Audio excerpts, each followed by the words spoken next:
ഇങ്ങോട്ട് തിരിയുമ്പോൾ നമ്മൾ ഇത് മാസ്റ്റർ ബെഡ്റൂമാണ്. അപ്പം ഞങ്ങളുടെ ബെഡ്റൂമാണ്. നേരെ പൂളിലേക്കാണ് എൻട്രൻസ്.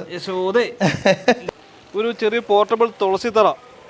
ഇത്രയും ചെറിയൊരു തുളസിത്തറ. ഇനി നേരത്തെ ഞാൻ പറഞ്ഞ ഈ വീടിന്റെ വ്യൂ ഇല്ലേ, ഇവിടുന്ന് മുന്നോട്ട് നോക്കുമ്പോൾ നേരെ നമ്മുടെ മൂവാറ്റുപുഴയാറാണ്. നേരെ പോയി ചാടാൻ പറ്റുന്ന ഒരു പ്രതീതി തോന്നുന്നു. കൺസെപ്റ്റ് സോഷ്യൽ മീഡിയ കണ്ടായിരുന്നു, ഒരു ഉരുളിയിൽ ഇങ്ങനെ ചെയ്തിരിക്കുന്നത്. അപ്പോൾ അതുകൊണ്ട് ഒരു ഉരുളി മേടിച്ചു. ഈ എറണാകുളത്ത് ഇങ്ങനെ ഒരു വ്യൂവിൽ ഒരു വീട് കിട്ടാൻ പാടാണ്. അപ്പൊ എറണാകുളം ആണോന്ന് വെച്ചാൽ ആണ്, എന്നാൽ മൂവാറ്റുപുഴ ബോർഡറാണ്. കാര്യമുണ്ട്, ഗ്ലാസ് വെക്കാൻ ഒരു ചെറിയൊരു കപ്പ് ഹോൾഡറും ഉണ്ട്. കപ്പ് ഹോൾഡർ ഉള്ള 3 പേരുണ്ട്. അപ്പൊ 3 പേര് അങ്ങനെ ത്രിലോക, അതാണ് അതിന്റെ ഒരു ഇത് കൊടുത്തിരിക്കുന്നത്. അവരാണ് ഞങ്ങളുടെ ലോകം. അതെ, അവരാണ് ഞങ്ങളുടെ ലോകം. ഇപ്പൊ കിട്ടാനില്ല. ആന്റി കടകളിലൊക്കെ പോയാൽ ഭയങ്കര പൈസയാണ് ഇതിനൊക്കെ. അപ്പൊ ഞാൻ അങ്ങനെ തന്നെ കൊണ്ടുവന്ന് ഇത് ഇവിടെ റീക്രിയേറ്റ് ചെയ്തു.